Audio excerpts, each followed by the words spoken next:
มาเบิ่งวิธีการสั่งซื้อสินค้าออนไลน์จากห้างลิลินนมแม่ ก่อนอื่นหมดเราจะได้ QR Code จากแอดมินของห้างแล้วสแกนได้เลย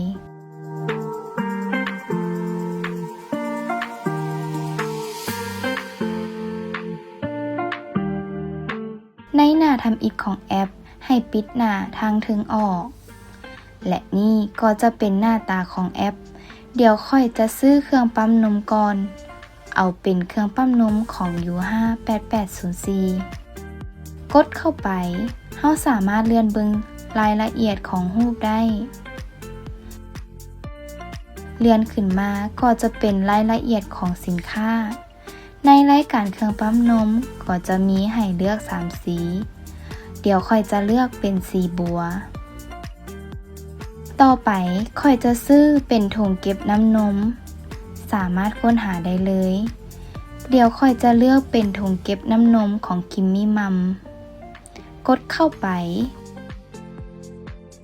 เอาเป็นถุง5 ออน ต่อไปจะเป็นบิ๊กเขียนถุงนม เดี๋ยวจะซื้อผ่านทางหมวดหมู่ ค้นหาหมวดหมู่ได้เลย เดี๋ยวซอกหาบิ๊กก่อนเห็นแล้ว กดลงตะกร้าได้เลย ตอนนี้ยังกระเป๋าเก็บอุณหภูมิ เดี๋ยวค้นหาก่อน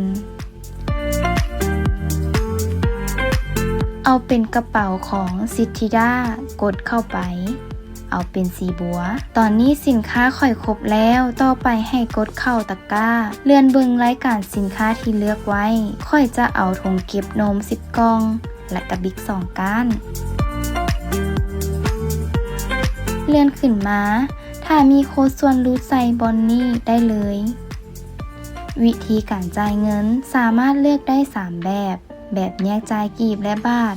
จ่ายเป็นกีบทั้งหมด และจ่ายเป็นบาททั้งหมด แต่ว่าตอนนี้ค่อยจะเลือกจ่ายแบบแยกจ่ายกีบและบาท เลื่อนขึ้นมาจะเป็นวิธีการหับสินค้า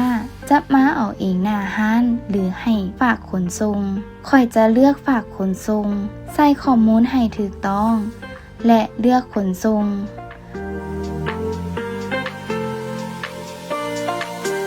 เมื่อข้อมูลครบแล้วกดสั่งซื้อได้เลย ข้อมูลก็จะเด้งเข้า WhatsApp กดสั่งเลยกะสำเร็จเป็นที่เรียบร้อยแล้วกับการสั่งซื้อสินค้าจากห้างลิลินนมแม่ผ่านแอปออนไลน์ สามารถสแกน QR Code นี้ได้เลย